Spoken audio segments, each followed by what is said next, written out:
I thought a few drinks and a bold joke would make me look strong, not cruel. Why did everyone stare when I spoke, and why did my husband stop answering me after? I thought my fun would protect my image, but it broke our family instead. I'm Ianthe Voss, and I walked into the boutique hotel lobby bar like I owned the light. The marble floor looked freshly wiped, and the sharp lemon cleaner smell made the air feel thin. I told myself the smell meant order, and order meant power, so I stood taller. The bar stools were too high for the older couples near the window, and I watched them struggle. I decided I would never become a soft, small person like that, even for love. Evan had booked this weekend for his parents' anniversary, and he acted like it was sacred. He said it was important to be respectful, and he kept repeating the word like a rule. I nodded earlier at home because nodding was easier than fighting. Still, while I waited in the lobby, I felt the old irritation rise again. His parents always arrived with careful smiles and modest clothes, and they carried pride like a heavy bag. They had a way of making me feel judged without saying anything, and I hated that feeling. I ordered my first drink before anyone else arrived because I wanted warmth in my chest. The glass had a gold rim that caught the lamp glow, and my fingers left a soft smudge on it. I watched the bartender wipe the counter in slow circles, and I decided that slowness was for people with no ambition. I drank faster than the room expected, and I told myself I was simply celebrating. The music was low, the kind that pretends to be classy, and I matched my smile to it. When my phone buzzed, I flipped it face down without thinking, then flipped it back. I told myself I was not hiding, only managing noise. A message preview from Nadia appeared, asking if I was ready to be iconic tonight. I liked the word iconic because it sounded like a crown.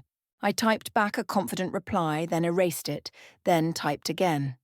I wanted my friends to see me as bold, not as someone who asked permission.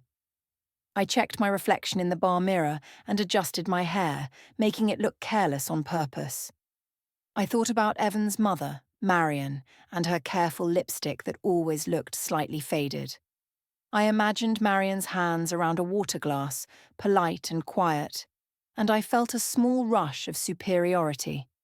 I told myself that I had earned a better life than theirs, and I refused to apologize for noticing it. If Evan wanted me to play the humble wife, he married the wrong woman. Evan arrived through the revolving door with a light jacket and that serious face he wore for family events. He scanned the lobby like he was checking for hazards, and his eyes stopped on my glass. He walked toward me, and I noticed how he kept his shoulders calm, as if he had practiced. He asked why I started drinking before anyone arrived, and he kept his voice low. He pointed at the gold rim smudge on my glass, then at the toast card in my hand. He asked when I decided this weekend needed alcohol before family time, and what I expected him to accept as normal after that choice. I told him he was making a problem out of nothing, and I said I was relaxing. I said it was a special weekend, and special weekends needed fun. He listened for a moment, then asked what exactly I planned to say during the toast. He mentioned how the event schedule included a microphone, and he said the room would be full of people who loved his parents. He said he wanted the toast to feel kind, not sharp.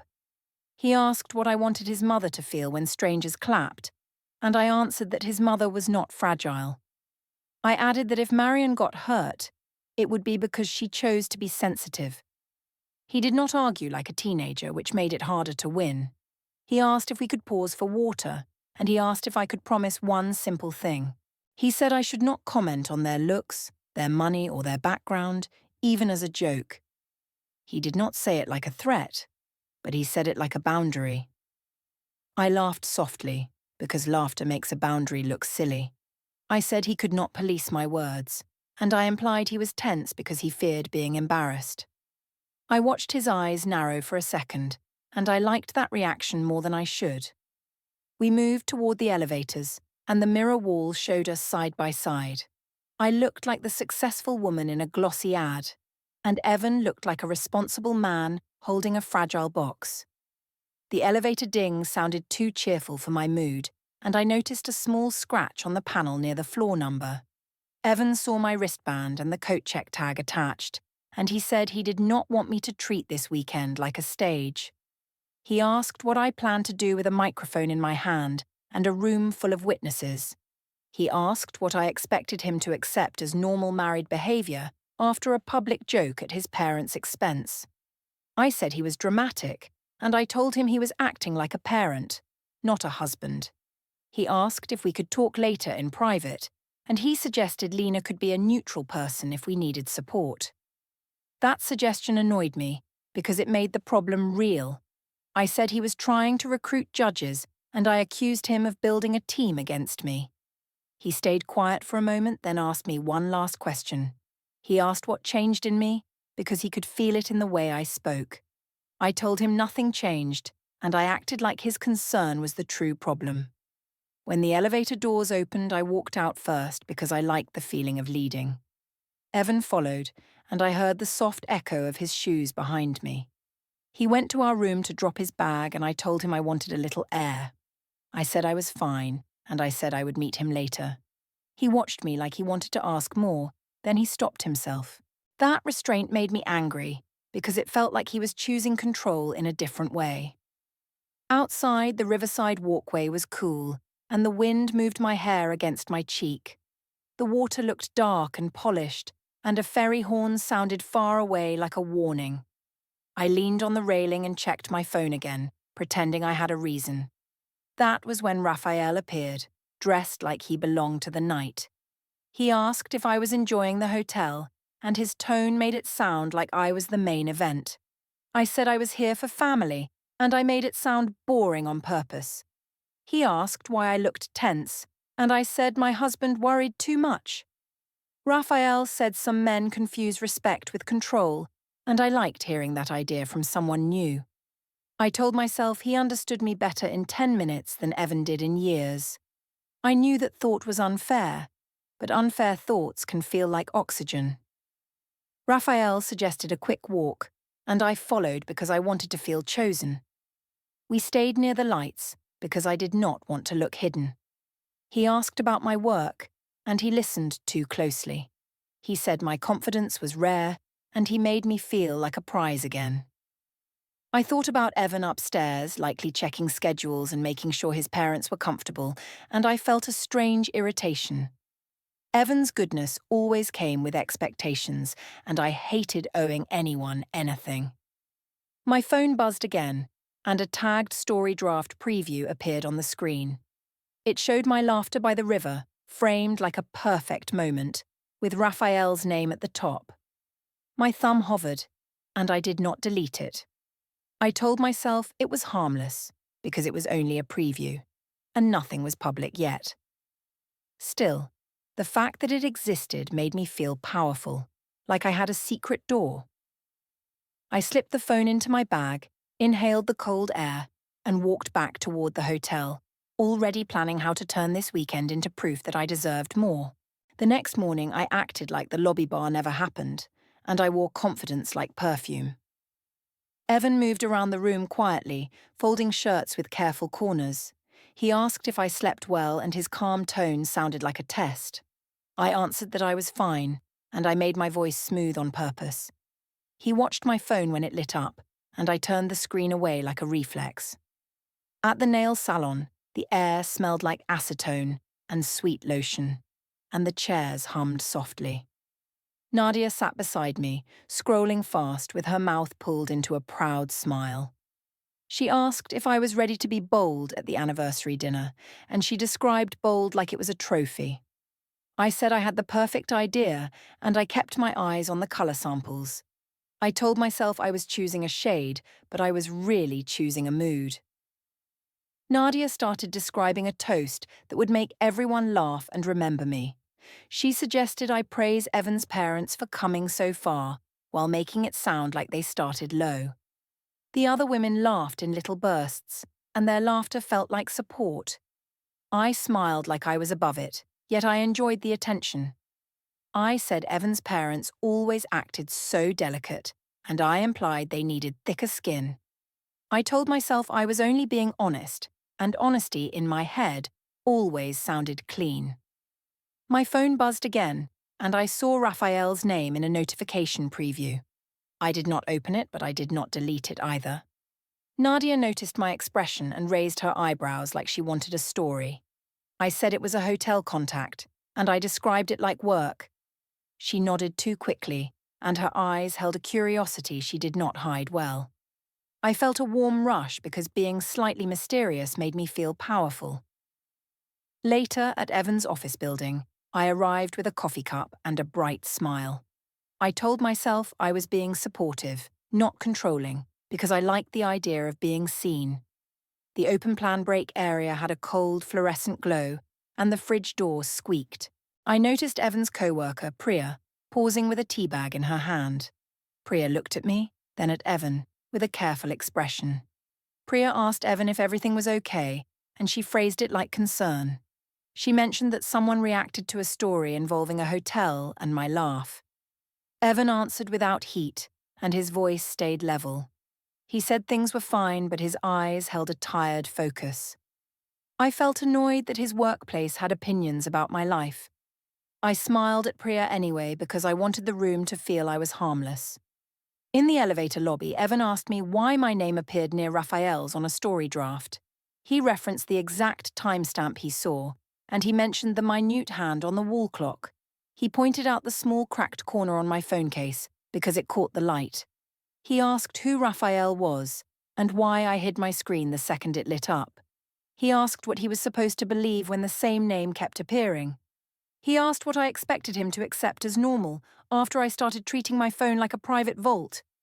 I answered that he was searching for drama, and I said Raphael was a hotel liaison. I implied Evan's co-workers were filling his head with nonsense. Evan listened, then asked a second question that narrowed the space. He asked why I needed a man's attention during his parents' anniversary weekend. He asked whether I could say with a straight face that a story draft was just business. I said he was being insecure, and I tried to make that word cut. Priya stepped away, pretending she did not hear, and that small retreat irritated me. Outside, the ride-share pickup lane glowed under a neon canopy, and cars crept forward like slow animals. Evan stood close, but he did not touch me, which felt like a quiet change. He mentioned the canopy colour and the wet pavement, as if he was anchoring the moment. He asked why I kept meeting people for work in places that looked like nightlife. He asked when I decided secrecy was easier than truth, and he said it was not the marriage he agreed to. I laughed softly and called him intense, because softness can hide cruelty. Evan made a calm boundary after that, and he said it without anger. He asked me to stop private messages with Raphael during the weekend, and he tied it to a small detail. He pointed at the sticky soda ring in my car cup holder, where my phone had been sitting face down. He said I could keep friends, but I could not keep secrets that grew. He asked why I needed attention from a stranger, right now, when his parents were coming to celebrate. He offered a peaceful step, saying we could talk after dinner with water and no phones. He suggested we could even bring Lena into the conversation if I insisted on witnesses. I answered that bringing Lena in would be humiliating, and I acted like Evan was staging a trial.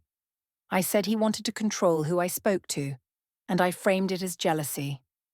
Evan did not raise his voice, which made my tactics feel less effective.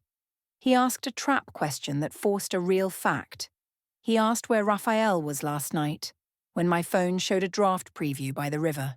He asked why the draft appeared at the exact minute the ferry horn sounded again, because he remembered hearing it through the window.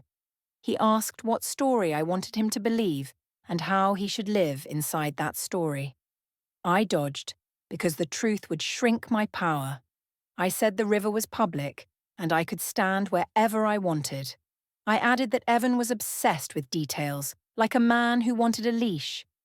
Evan did not chase the insult, and his restraint made me uneasy. He said he did not want a fight, and he only wanted clarity. He asked whether I could promise one simple thing, which was to stop turning private life into public performance. I acted offended because offense is a useful shield. That evening, the first small money problem surfaced, and it made the air feel different. Evan opened a banking notification on his phone, then showed me the screen briefly. The joint card had a small extra charge from the hotel bar, and the amount was not large. He asked what it was for, and he said it did not match what we ordered together. He pointed to the line item name and the exact time printed beside it. He asked why the charge happened when he was upstairs, and why it lined up with the moment I said I needed air. I answered that hotel systems mix charges, and I said it was probably a mistake. Evan stared at the screen for a moment, then took a quiet photo of the receipt line. He did it smoothly, like a habit he did not want to explain. I noticed his thumb hovering near his photo gallery, then moving away. I called him dramatic again, because I needed him to be the problem. He did not react like he used to, and that lack of reaction made my confidence wobble. On the way back to the hotel, my phone lit up with a reaction to Raphael's story. A mutual friend had tapped a laughing emoji, and the reaction was visible to more people than I expected. The screen showed the friend's name, then a small chain of viewers underneath. I felt heat rise in my cheeks, not from shame but from the fear of losing control. Nadia sent another message right after, asking if I was posting something later. I answered with a confident line, because my image mattered more than the truth. Evan noticed the quick light from my phone, and he asked what happened. He did not ask in a sarcastic way. He asked like a man trying to understand. He referenced a new detail, the tiny scratch on my phone screen protector that caught the hallway lamp. He asked what I was looking at, and why my face changed in 1 second. He asked what I expected him to do when strangers were reacting to moments I never explained. I replied that he was reading my face like a detective, and I accused him of trying to trap me. Back in the room, Evan sat on the edge of the bed without removing his shoes. He said he did not want to punish me, and he did not want to be punished either. He asked for one honest answer, and his tone stayed measured. He asked whether the toast plan involved mocking his parents, and he described exactly what he feared. He said he could handle awkward jokes, but he could not handle public disrespect. He asked what I wanted to gain by making them smaller in front of a crowd. He asked, in plain terms, why cruelty looked like fun to me. I gave him a soft answer that sounded reasonable because I wanted him to stop. I said the toast would be light, and I said the room would laugh together. I added that his parents liked attention, which was a lie I made convenient. Evan looked at the ceiling for a moment, then back at me. He asked a final trap question that felt sharper than the rest. He asked what title I would give my behaviour if his mother mocked my family the same way, in a room full of phones. He asked what I expected him to accept, when I would never accept it myself. I did not answer the fact directly, because direct answers are dangerous. I said his family always played the victim, and I suggested they used guilt to control him. Evan went quiet, and the quiet was not surrender. He stood up, then placed his phone face down on the nightstand, with the charger cable aligned neatly. He told me he would be downstairs in the morning early, and his voice held a new distance. As he walked toward the bathroom, my phone buzzed again, and the screen showed another tag preview building around my name. The community hall looked cheerful from the outside, with warm lights in the windows and people arriving in small groups, but inside I could smell mixed perfume, fried appetizers, and that same lemon cleaner from earlier, as if every place wanted to remind me of order. Evan's parents walked in slowly, holding hands like they were still dating, and I watched Marion's shoes and Graham's jacket like they were evidence of a life I never wanted.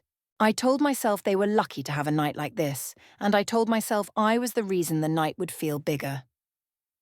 Evan greeted them with a careful smile, and he asked if they were comfortable, and his voice sounded like a man protecting something fragile. Near the coat check counter, a staff member handed me a small tag, and the number 47 stared back at me like a label I could not escape. I gave my shawl away with a quick gesture, and I laughed louder than needed, because loudness made me feel in charge of the room. Celia, the photographer, moved around with a camera strap across her shoulder, checking angles and watching faces like she collected truth.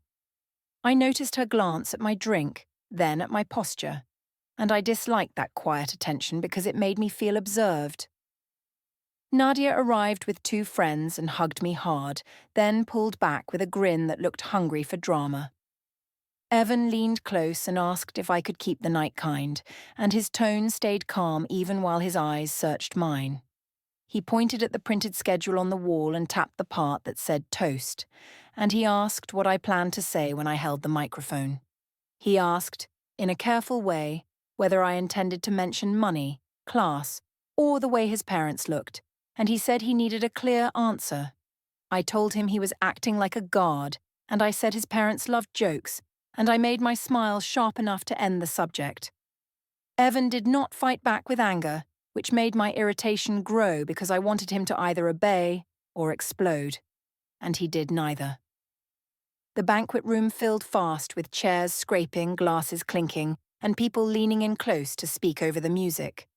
Marion kept smoothing her dress like she was trying to hide inside it, and Graham kept his hands folded as if movement might cause trouble. Evan's sister Lena arrived with a flat expression, and she hugged her parents with a tight hold that looked protective. I caught Lena watching me the way people watch a storm cloud, and I decided I would not let her fear control my mood. When dinner ended, the host called for attention, and the microphone stand squeaked when someone adjusted it, and that small sound made the room feel like a stage set. Nadia nudged me, and she whispered that this was my moment, and the whisper felt like permission. I walked toward the stage with a steady pace, telling myself that confidence was a kind of truth. Evan stood near the first table, and he looked at me like he wanted to stop time without making a scene. I took the microphone and felt the cold metal against my fingers, and the room's light hit my face, making me feel important. I started with compliments that sounded polite, then I slipped in the sharp parts like they were harmless seasoning. I talked about how far Evan's parents had come, and I described their old life like a small grey picture, then described this night like a bright upgrade. I mentioned their clothes and their manners in a way that made people laugh, because the words sounded playful, even while the meaning was cruel.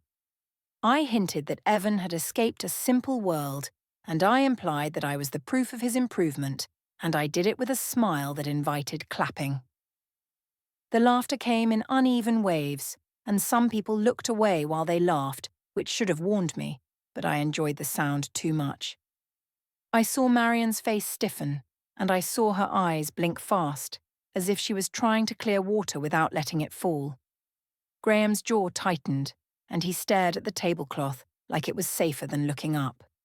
Evan's shoulders stayed still, but his hand gripped the back of a chair for a moment, and I noticed the knuckles go pale. Celia lifted her camera and took photos like she was doing her job, and I could tell she did not laugh because her mouth stayed neutral.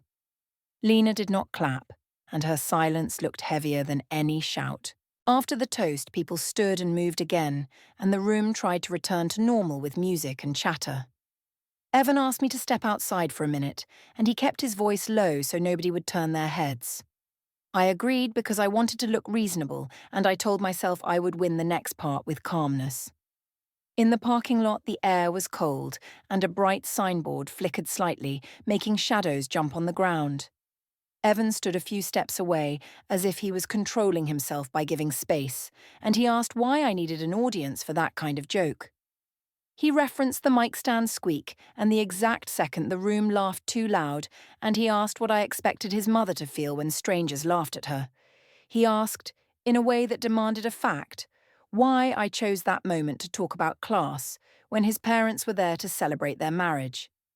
He asked what I wanted him to accept as normal, after I turned their anniversary into my performance. I answered that he was exaggerating, and I said his parents should not act weak in public. I implied that the laughter proved it was fine, and I used the crowd as my shield. Evan did not raise his voice, and he tried a second approach that felt more practical than emotional. He pointed out a smear of lipstick on my water glass, and he said the smear showed how much I had been drinking, even when I claimed I was only having fun.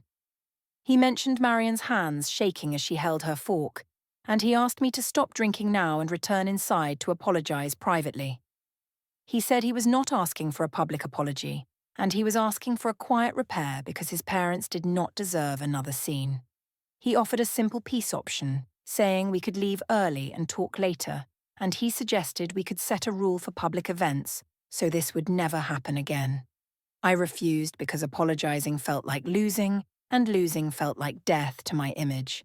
I said Evan was trying to embarrass me, and I framed his request as an attempt to control my voice.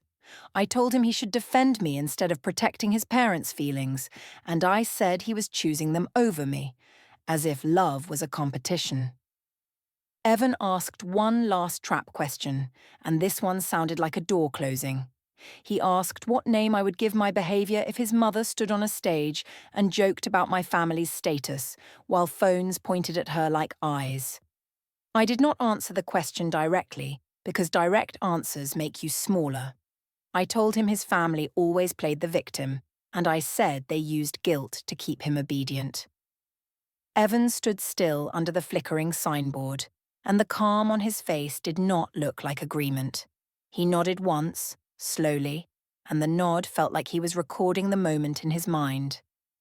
He walked back inside without touching my arm, and that lack of touch felt like a consequence I did not want to name. Back in the hall, I forced smiles and accepted compliments from people who wanted to be entertained. Nadia acted proud, and she said the toast was legendary, and her words felt like fuel. Still, I noticed a few people avoiding my eyes, and I saw Celia packing her gear with a careful, quiet motion, like she had seen enough.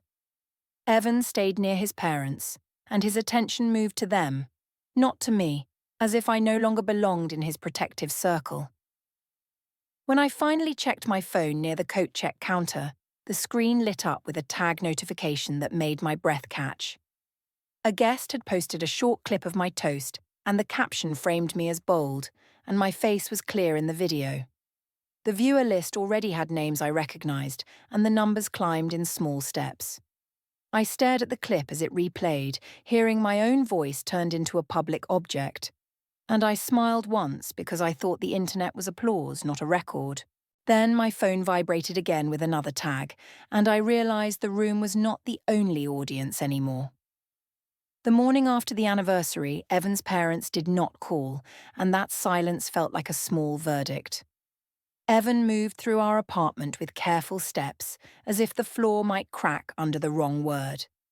I watched him make coffee without looking at me, and I decided he was doing it on purpose to punish me. I told myself I was the one being treated unfairly because I had only spoken truth with a little humour. We drove to his parents' house in late afternoon, and the sky looked flat like a sheet of grey paper. Evan kept both hands on the steering wheel, and he did not play music, which made the ride feel longer. I started talking about how people were too sensitive these days, and I described the toast as a compliment with a modern style. Evan did not argue loudly, but he asked a calm question that forced a detail I did not want to give. He asked why I used the word upgrade on the microphone, and he referenced the stage light flicker that made the room blink. He asked what I expected his mother to feel when I compared her life to a before picture, and what I wanted him to accept as normal after that choice. I answered that he was twisting my meaning, and I said I was praising their progress. Evan stayed quiet for a moment. Then he made a boundary that sounded simple but firm. He said he needed respect toward his parents in public and in private, and he said he would not attend events with me if I treated them like a joke again. He offered a peaceful option, suggesting I apologize in a calm way without a crowd, and he said we could leave if the talk became ugly. I told him he was trying to control my voice again, and I framed his boundary like a threat, because that framing made me feel safer. At the Holt house, the living room smelled like old books and strong tea, and the curtains were half closed. Marion sat on the couch with her hands folded too tightly, and Graham stayed near the window as if he wanted an exit. Lena was there too, standing with her arms crossed, and her eyes looked sharp and tired. I walked in with a polite smile because polite smiles can hide anything. I said I wanted to clear the air, and I used that phrase because it sounded adult. Lena asked what I meant by the toast, and she asked it without softness. She mentioned the moment people laughed, and she referenced the sound of the microphone stand squeaking again, like she had replayed it in her head. I answered with a calmer tone than I used in the parking lot, because I had decided mockery was not working today. I said the toast was meant to celebrate their story, and I said people laughed because they loved them. I added that Evan was overreacting because he was nervous about family opinions, which was a lie that placed blame on him without saying his name too loudly. Evan tried a private talk again, even inside that tense room, and he still kept his voice controlled. He asked what I said to his parents when he stepped outside earlier to take a quick call, and he tied it to a small physical detail. He pointed at the dent on the coffee table edge where the anniversary photo frame sat crooked, and he said he set it down too hard because his hands were shaking. He asked what story I was pushing while he was gone, and he asked what I expected him to accept as normal after I spoke into a mic, and then tried to rewrite it at home. I replied that he was making everything dramatic, and I said the family was acting like I attacked them. Evan did not mirror my heat, and he made his second attempt in a different way. He said he needed one rule to keep peace in the family, and he said the rule was simple. He said I could disagree with their lifestyle, but I could not talk about status, money, or their appearance like it was entertainment. He offered a peace option that sounded almost generous, saying we could try counselling, or we could talk with a trusted elder, or we could set clear limits for public events. I responded by acting hurt, and I said I felt judged for being honest. I implied that men always side with their mothers, and I used that bias line because it pulled attention away from my words. Marion stayed silent through most of it, and her silence made me uncomfortable. When she finally spoke, her voice sounded thin and tired. She said she remembered my exact words, and she said those words did not feel like love. I wanted to argue with her, but arguing with a mother in her own home makes you look cruel. I nodded slowly, as if I accepted her feelings, while my mind searched for a better angle. That was when I changed my strategy on purpose, because I could feel the rooms slipping away from me.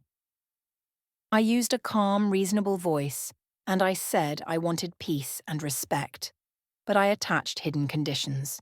I said I would be polite and avoid jokes, as long as Evan stopped questioning my phone and stopped bringing up Raphael. I framed it like a balanced trade, as if respect for his parents cost me privacy with other men. I said Evan needed to trust me again, and I implied trust meant silence. Evan did not argue back in that moment, and he only asked one short clarifying question, which made my offer feel weak. He asked how my respect for his parents could depend on him ignoring my secrecy, and he said the connection did not make sense. He referenced the small torn corner of a receipt he had in his wallet, and he said the corner matched the hotel bar line item. He asked what I expected him to accept as normal, if I demanded silence while I kept collecting private attention elsewhere. I answered that he was keeping score like a bitter person, and I said love should not be measured with receipts. Lena's face tightened, and I could tell she had reached a limit. We left the house with no warm goodbye, and the air outside felt colder than before. In the car, Evan did not raise his voice, but his quiet looked heavier. He drove us back to the apartment building, and the hallway lights buzzed faintly as we walked to our door. Near the mailboxes, Evan stopped for a moment and looked at his phone, and he angled the screen away like it was just habit. I saw him open a confirmation email for a shared streaming account, then move it into a thread labeled follow-up, and he did it fast, like a tidy action. I assumed he was being petty, and I told myself it was a childish protest that would pass. Inside the apartment, Evan went to the bedroom and started folding clothes into neat stacks, but not the way he usually did. He separated his shirts from mine, and he placed his belt and keys in a different drawer than before. I asked what he was doing, and I asked it like a joke because jokes can hide fear. Evan answered that he was organising, and his tone stayed flat. I laughed and said he was acting cold, and I suggested he was punishing me to look like a victim. Later that evening, my phone lit up again with a clip reaction, and I saw another person had shared the toast video with a caption about class. I felt irritated that my moment was being used without my control. Evan noticed the light from my screen and asked what it was, and his question sounded calm, but precise. He referenced the faint buzzing sound of my phone on the wooden armrest, and he asked who was still pushing the clip and why I was not stopping it. I replied that it was the internet, and I said he was being controlling again because he could not handle attention. Before bed, Evan stepped into the hallway to take a muted call, and I heard only the soft cadence of his voice, not the words. When he returned, he did not argue, and he did not ask for comfort. He only said he would sleep earlier because he had work, and he said it like a routine choice. I told myself he was trying to make me feel guilty, and I refused to give him that power. Just as I set my phone down, a message arrived that made the room feel smaller. Marion sent Evan a short text that only said she needed space, and I saw Evan's eyes pause on the screen before he turned it face down. He did not show it to me, and he did not announce it, and that quiet decision felt like a wall. I told myself his mother was being dramatic, but the calm in Evan's posture suggested something had shifted, and I could not pull it back with words. 2 days after the anniversary, Evan started living like every minute had a purpose, and that new focus made the apartment feel smaller. I saw a calendar reminder flash on his phone while he stood by the sink, and the title looked boring on purpose, reading Maple Street 6:10 p.m. like an address from a delivery note. He dismissed it fast, then set his phone face down, and he left the room without explaining where he was going. I told myself it was work or some childish protest plan, and I decided it was not worth my attention. When he came back later, he did not challenge me the way he used to, and his calm looked almost rehearsed. He asked if I wanted dinner, and his voice carried no warmth and no anger. I answered that I already ate, and I made the answer sharp to provoke him. Evan did not take the bait, and he washed his hands, then went to bed earlier than usual, like he was choosing distance as a routine. I lay awake for a while and told myself he was trying to scare me, yet my chest felt tight because his silence did not ask for my approval. The next morning I went to the gym to reset my mood and to feel admired by strangers, because strangers never asked hard questions. At the front desk, the sign-in screen reflected my face like a small mirror, and the bright lights made everything look too clear. I noticed Evan had texted earlier asking when I planned to come home, and the message was short and neutral.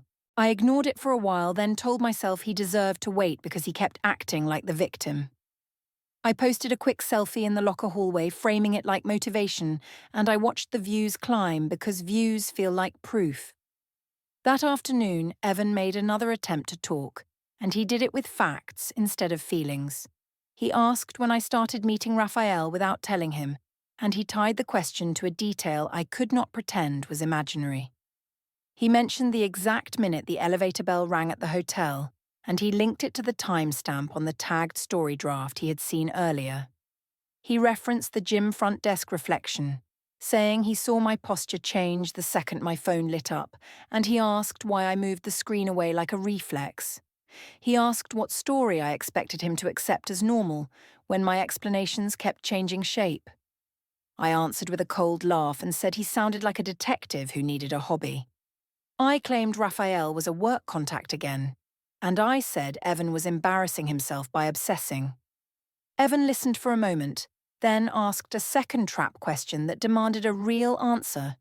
He asked where Raphael was during the exact minute I stood by the river, and he asked why the ferry horn sound matched the clip timing, because the sound was in the background.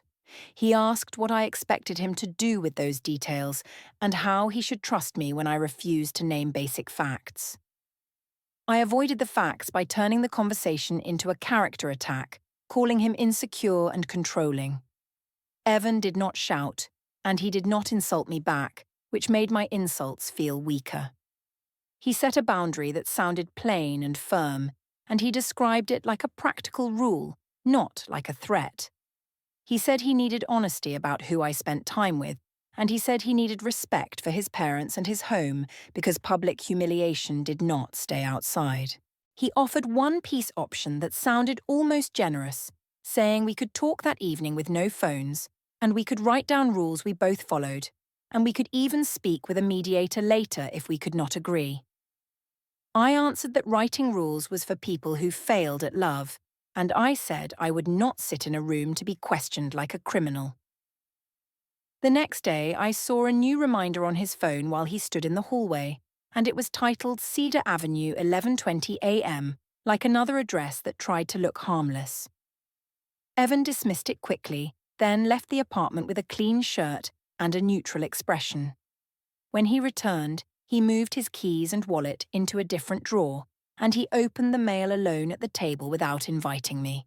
He did not announce those changes, and he did not explain them, yet the message behind them felt obvious. I told myself he was trying to look mysterious, and I told myself he would come back to normal as soon as I stopped reacting. Instead of stepping back, I leaned harder into the story that made me feel powerful. I went to Nadia's apartment that evening, saying I needed space from Evan's negativity. Nadia's living room smelled like scented candles and hairspray, and her TV played a loud show that made everything feel careless. She asked how the marriage talk was going, and she asked it like gossip. I said Evan was acting dramatic again, and I framed it as proof that he could not handle a strong woman. Nadia laughed, then paused, as if she was checking whether the laughter still fit. I opened my phone and pulled up the anniversary clip that someone had tagged, and I stared at my face on the screen. The lighting made me look confident, and the crowd sound made me look approved. I told myself that if I could control the narrative, then the family would have to accept it, because people believe what they see repeated. I decided to post the clip to my close friend's story with a caption that implied Evan's parents should be grateful for my attention, and I wrote it like a clever joke that sounded light but carried poison. I did it confidently because I wanted social proof more than peace, and I wanted to feel admired for being bold. Nadia watched me type and asked if I was sure, and her tone finally sounded less excited than before. I answered that it was fine, and I said people loved honesty. I posted it anyway, and the story went up with my caption, and I felt a quick rush like a win. A few minutes later, I saw views from names I did not expect, and the list made my stomach feel uneasy, because close friends are never as closed as they pretend. Nadia's face looked strange when she saw the viewer list, and she did not clap or cheer, and that quiet bothered me more than criticism. When I got home later, Evan was in the living room, and the lamplight made his face look older. He asked where I had been, and he asked it in a calm way that left no space for jokes. I answered that I was with Nadia, and I said I needed a break from his mood. Evan asked a trap question that pinned me to a detail, and he built it from something I did not expect him to know. He asked why my close friend's story included the anniversary clip again, and he referenced the exact moment in the video when the microphone stand squeaked, saying he saw it because someone forwarded it. He asked what I expected him to accept as normal when I doubled down on public shaming after he warned me in private. I tried to minimize, saying it was only a story and only a joke, and I claimed he was spying on me. Evan did not argue about spying, and he did not chase the insult. He said he was not going to compete with my need for an audience, and his voice stayed steady. He asked for one final honest talk, and he said he needed the truth about Raphael and the truth about why I enjoyed humiliating his parents. He offered one last peace option, saying we could sit at the table and speak like adults, and we could decide whether the marriage still had rules we both respected. I refused with a harder tone than before, because admitting anything would take away my control. I said the conversation was over, and I said Evan was weak for caring so much about what people thought. Evan looked at me for a long second, then he stood up and walked to the window, as if he needed air. He returned to the couch, picked up his phone, and a Cloud Sync pop-up flashed briefly on the screen reading file uploaded successfully. He turned the screen down, placed it beside him, and then he said he would handle matters properly, with no yelling and no show, and his calm sounded like a final decision that did not need my agreement. The clinic waiting room smelled like disinfectant and wet coats, and the ticket screen beeped every few minutes like a metronome that did not care about my feelings. I sat on a plastic chair with a sharp edge pressing into my thigh, trying to look calm while my hands kept shifting in my lap. Evan stood near the reception desk with his phone face down beside a plain envelope, and his stillness looked practiced in a way that made me uneasy. Marion sat a few seats away, staring at the floor, and Lena stayed close to her like a guard who refused to leave her post. A man in a simple jacket approached, checked my name in a low voice, and handed me a packet that felt heavier than paper should feel. The first page said it was a divorce petition, and it included temporary financial restraints and a request for temporary exclusive use of the home and the car, with a hearing date printed clearly near the top. I tried to speak fast and explain, but the man only said the delivery was complete, then stepped away as if I was no longer the center of anything. Evan did not argue with me, and he did not insult me, and he only asked the receptionist for a pen because one line required my acknowledgement of receipt. As I scanned the pages, I saw the proof list, and it was built from ordinary things I thought were harmless. The packet referenced the tagged anniversary clip, Celia's time-stamped raw photos from the toast, and the hotel bar charge that matched the minute I claimed I needed air. I tried to frame myself as the victim, but Marion did not look up, and the silence from her face felt like the final answer. A security guard asked me to lower my voice, and that neutral correction stripped away my ability to perform. When I walked out into the cold air, my phone felt useless in my hand because attention could not erase a record. I used jokes and status like armor, but the clinic beep, the envelope weight, and the witness dates turned that armor into a trap I built myself.